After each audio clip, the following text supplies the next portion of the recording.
दोस्तों आज आप देखोगे रॉन्गटन सीरीज का 6 पार्ट जो कि रॉन्गटन 6 लास्ट रिजॉर्ट के नाम से है। बाकी 5 पार्ट की एक्सप्लेनेशन आपको आई बटन में मिल जाएगी। ये रॉन्गटन का अभी तक का लास्ट पार्ट है और ये पार्ट ना तो सिक्वल है ना प्रीक्वल। बाकी 5 पार्ट एक तरफ है और ये पार्ट एक तरफ। इसकी स्टोरी 2003 पर बेस्ड है। यहाँ 7 लोग एक रिजॉर्ट में जाते हैं, वहाँ रिजॉर्ट चलाने वाले लोग ही म्यूटेंट्स होते हैं। इस पार्ट में न्यूडिटी बाकी पार्ट्स की कंपेयर में बहुत ज्यादा है। ये मूवी 2014 में रिलीज हुई थी और IMDb रेटिंग 4.2 आउट ऑफ 10 है। मूवी लिंक के लिए आप मुझे इंस्टा पर फॉलो कर सकते हैं, लिंक इन द डिस्क्रिप्शन। और अगर आप चैनल पर नए हैं तो हमें सब्सक्राइब करके बेल का बटन भी दबा देना ताकि आपको हमारी नोटिफिकेशन टाइम पर मिल जाए। तो अब स्टोरी शुरू करते हैं। स्टोरी की शुरुआत में हमें 2 साइकिलिस्ट दिखाते हैं, निक और डारिया। दोनों फेयर लेक सिटी के हॉट स्प्रिंग एरिया के जंगल में मजे करने आए थे। वहाँ का पानी गर्म होता है इसलिए उसे हॉट स्प्रिंग एरिया बोलते हैं। वहाँ से वापस लौटते टाइम निक के कंधे पर कोई एरो मार देता है। वो और कोई नहीं बल्कि 3 फिंगर था। उसके बाद वो एक और एरो मारता है जो कि निक के मुंह के आर पार हो जाता है और वो मर जाता है। डारिया अपनी साइकिल लेकर वहाँ से स्पीड में निकल जाती है। स्पीड इतनी थी कि उसे वहाँ बार वायर नहीं दिखती है और वो उसकी आंखों में घुस जाती है। इस बार वायर को वन आई और सॉटूथ ने पकड़ रखा था।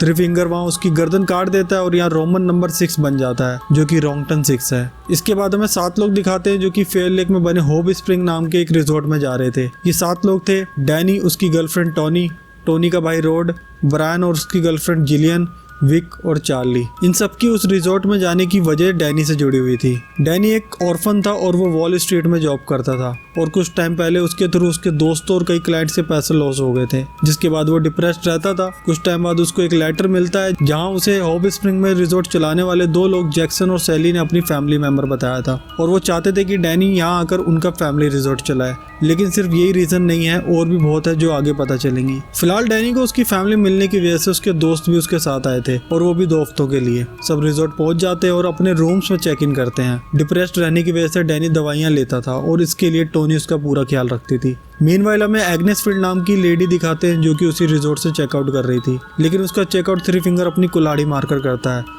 और जैक्सन आके उसे पूरी तरह मार देता है। उसी नाइट को जैक्सन जंगल में जाता है जहां हमें पता चलता है कि जैक्सन, सैली और तीनों म्यूटेंट ब्रदर्स एक ही फैमिली के हैं और साथ में डैनी भी उनका ही फैमिली मेंबर है। जैक्सन यहाँ पर एग्नेस फील्ड को मारने की वजह से तीनों ब्रदर्स को डांट रहा था क्योंकि डैनी और उसके फ्रेंड्स रिजॉर्ट में ही हैं और जैक्सन नहीं चाहता कि उन्हें कुछ पता चले और उन्हें कुछ दिन शांत रहने के लिए बोल देता है। नेक्स्ट डैनी उस रिजॉर्ट को एक्सप्लोर कर रहा था और टोनी जैक्सन को कुछ साफ करता हुआ देखती है। वो एग्नेस फील्ड के खून को साफ कर रहा था। कुछ समय बाद डैनी, टोनी और विक कुछ फोटोज को देख रहे थे। वो फोटोज म्यूटेंट ब्रदर्स की पूरी फैमिली की थी जिसमें तीनों म्यूटेंट्स ने अपने फेस को कवर कर रखा था। ये फोटो देखकर उन्हें काफी अजीब लगता है और विक मजाक उड़ाना शुरू कर देता है। ये बात जैक्सन सुन लेता है और विक को बहुत गंदा सुनाता है। उसके बाद जैक्सन डैनी को उसके पूर्वजों के रूम में ले जाता है जहाँ पर बहुत सारे हथियार रखे थे जिनसे वह शिकार करते थे। डैनी का इंटरेस्ट भी एक बो पर आ जाता है और जैक्सन भी यही चाहता था। देन वो उसको हंटिंग पर ले जाते हैं। दूसरी तरफ ब्रायन और जिलियन ग्रोसरी की शॉप पर जाते हैं। जिलियन वहाँ मिसिंग लोगों की पोस्टर को देख रही थी। तभी पुलिस ऑफिसर शेरिफ वहाँ पर एग्नेस फील्ड की मिसिंग फोटो लगा रहा होता है और यहाँ मूवी की सबसे बड़ी गलती पकड़ी जाती है।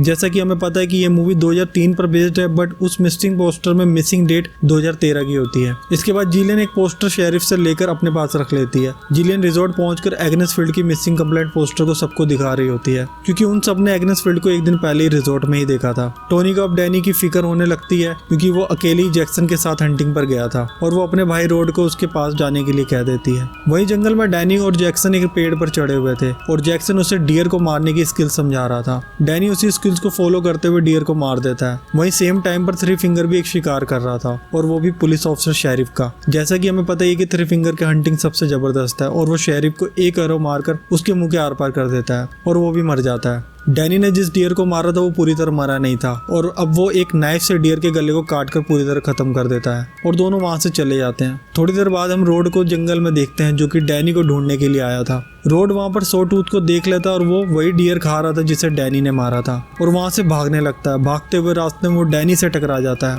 और दोनों एक पिट में गिर जाते हैं जहाँ दोनों को एक चोट लगती है। जैक्सन अब दोनों को वापस रिजॉर्ट में ले जाता है। सैली डैनी के घाव पर दवाई लगा रही थी और सही मौका देखकर डैनी के साथ कुछ ज्यादा ही कंफर्टेबल हो जाती है। तभी वहाँ टोनी भी आ जाती है और उसे रूम से जाने के लिए कह देती है। अगले दिन डैनी वॉशरूम में कुछ ज्यादा ही सोच रहा था और ये सोच थी उसकी नई फैमिली के लोगों के लिए। अब वो अपनी डिप्रेशन की दवाई को भी फ्लश कर देता है, यानी उस पर अब जैक्सन की बातों का असर टोनी की बातों से ज्यादा होने लग गया था। वहीं दूसरी तरफ जिलियन उस रिजॉर्ट की कई एंटिक पीसेस को चुरा रही थी जिनकी कीमत लाखों में थी और जब ये बात उसके बॉयफ्रेंड ब्रायन को पता लगती है तो वो दोनों साथ में चुराने लगते हैं। चुराते हुए वो एक ऐसी जगह पहुंच जाते हैं जहाँ पर म्यूटेंट फैमिली इंटरकोर्स किया करती थी। बीच में 2 लोग इंटरकोर्स करते थे और बाकी फैमिली उन्हें देखती थी, बट ये बात जिलियन और ब्रायन को पता नहीं थी। वो अपने एंजॉयमेंट के लिए वहाँ इंटरकोर्स करना शुरू कर देते हैं, बट उन्हें तीनों म्यूटेंट ब्रदर्स देख रहे थे और वो एक एंटीक पीस को ब्रायन के सर पर मार देते हैं और जिलियन की टांग उखाड़कर उसे वहीं मार देते हैं। वो ब्रायन को भी खत्म करने वाले थे, लेकिन वहाँ पर सैली आ जाती है और उन पर गुस्सा करने लगती है। सैली ब्रायन को अपने रूम में ले जाती है और अब उसके साथ कंफर्टेबल होने लगती है, लेकिन जैक्सन उसको देख लेता है और उसे डैनी के स्लीप प्योर रहने के लिए कह देता है,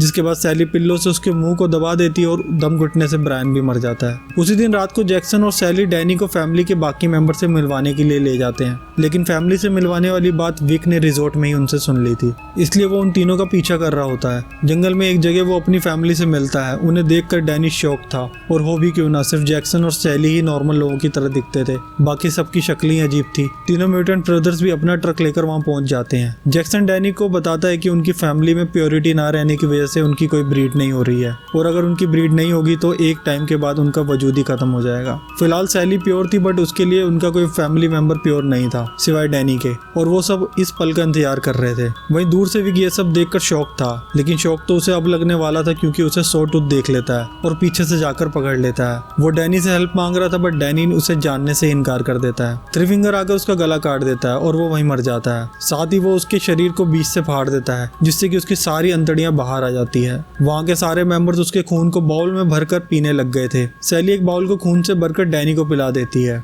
अब उसके बाद वो दोनों इंटरकोर्स करना शुरू कर देते हैं। बाकी सब लोग उन्हें चीयर कर रहे थे। अब अगले दिन मॉर्निंग में डैनी रिजॉर्ट पहुंच जाता है, जिसे देखकर टोनी, रॉड और चार्ली परेशान हो गए थे, क्योंकि वो नशे में था और ऊपर से उसके मुंह पर भी खून लगा था। साथ में वो बैकी बातें भी कर रहा था। डैनी उन पर ज्यादा ध्यान ना देकर सोफे पर लेट जाता है। चार्ली को वहाँ पर गंदी स्मेल आ रही थी और उसको फॉलो करते हुए तीनों उनकी पेंट्री में घुस जाते हैं। जैक्सन वहाँ पर इंसानी मांस को पका रहा था। ये देखकर तीनों वहाँ से भागने लगते हैं, लेकिन अब तीनों म्यूटेंट ब्रदर्स उनको छोड़ने वाले नहीं थे, क्योंकि डैनी अब उनको पूरी तरह एक्सेप्ट कर चुका था। तो अब उन तीनों को मारे या काटे डैनी को कोई फर्क नहीं पड़ने वाला था। एक रूम में तीनों म्यूटेंट चार्ली को पकड़ लेते हैं और उसके मुंह में वाटर कैनन की पाइप को भर देते हैं, जिससे कि उसका पेट पानी के भरने की वजह से फट जाता है। टोनी और रॉड रिजॉर्ट के बाहर तक पहुंचने वाले थे और टोनी डैनी को भी साथ में ले जाना चाहती थी, लेकिन डैनी सोफे पर नहीं था। उसे लग रहा था कि ये लोग डैनी को भी मार देंगे, और हमें तो पता ही है कि ऐसा तो बिल्कुल भी नहीं होगा, क्योंकि वो तो अब उनकी फैमिली का ही मेंबर है। टोनी अकेली रिजॉर्ट के हथियार वाले रूम में चली जाती है और वहाँ से एक हथियार उठा भी लेती है। रॉड भी उसी के पीछे आ रहा होता है, बट उसे वो रूम पता नहीं था और वो किसी और रूम की तरफ आ जाता है, जहाँ पर उसे तीनों ब्रदर्स ने घेर लिया था।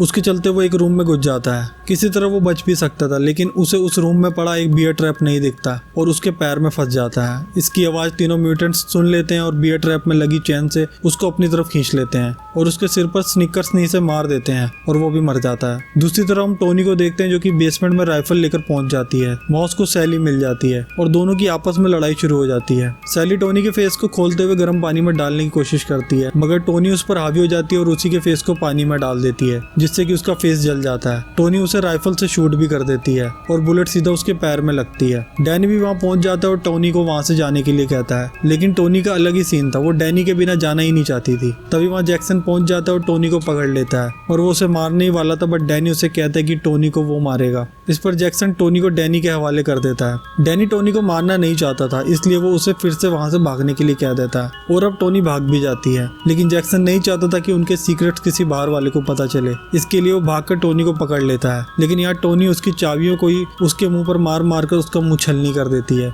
और जैक्सन मर जाता है। ये देखकर डैनी को बहुत गुस्सा आ जाता है और राइफल लेकर उसी के सामने खड़ा हो जाता है। तीनों म्यूटेंट ब्रदर्स भी वहाँ पहुंच जाते हैं और वो टोनी को बिल्कुल भी छोड़ना नहीं चाहता था, इसलिए वो फैमिली को चूज कर लेता है और थ्री फिंगर टोनी के सिर पर अपने हथियार से मारकर खत्म कर देता है और ये सब यहीं खत्म हो जाता है। उसके बाद हम देखते हैं कि डैनी ने रिजॉर्ट को रिनोवेट करा दिया था और वहाँ गैदरिंग भी काफी थी, लेकिन अभी तक उनको कोई ब्रीडिंग नहीं हुई थी। इसके लिए वो उसी बेसमेंट में तीनों म्यूटेंट ब्रदर्स के साथ जाता है और हम वहाँ सैली को व्हील चेयर पर देखते हैं। उसकी एक टांग कटी हुई थी, जो कि बुलेट लगने की वजह से कटवानी पड़ी और उसका फेस भी जल ही चुका था। डैनी और सैली फिर से इंटरकोर्स करते हैं ताकि वो स्ट्रॉन्ग ब्रीड को जन्म दे सके और उनका वजूद भी खत्म ना हो, और मूवी यहीं एंड हो जाती है। जैसा कि ये अभी तक का लास्ट पार्ट है, मगर ये अपने आप में इंडिपेंडेंट है। रॉन्ग टर्न के अभी तक 6 पार्ट आए और 7वें पार्ट की शूटिंग डन हो चुकी थी लॉकडाउन से पहले तक, बट पूरे वर्ल्ड में लॉकडाउन लग चुका था, जिस वजह से फिल्म के मेकर्स मेकर्स मे भी इस साल के एंड में और अगले साल तक रिलीज करेंगे। बात करूं इसके सीक्वेंस की तो सबसे पहले 4th पार्ट देखना चाहिए क्योंकि उसमें म्यूटेंट्स की बैक स्टोरी दिखाई है जहां वो टीनेजर्स थे। उसके बाद 5th पार्ट को देखना चाहिए जो कि 4th पार्ट का सीक्वल है। देन उसके बाद 1st, 2nd और 3rd पार्ट को लाइन से देखना चाहिए। 6th पार्ट में ऐसा कुछ नहीं है जिससे कि इस पार्ट को किसी और पार्ट के साथ जोड़कर देखा जाए। 7th पार्ट के रिलीज होते ही उसकी एक्सप्लेनेशन भी आपको हमारे चैनल पर मिल जाएगी और साथ ही आप हमारे चैनल पर और भी इंटरेस्टिंग मूवी की एक्सप्लेनेशन देख सकते हैं। चैनल पर नए हो तो चैनल को सब्सक्राइब करके ऑल नोटिफिकेशन ऑन कर देना जिससे कि आपको हमारी वीडियोस की नोटिफिकेशन भी मिल पाए। अब मिलते हैं नेक्स्ट वीडियो में। जय हिंद।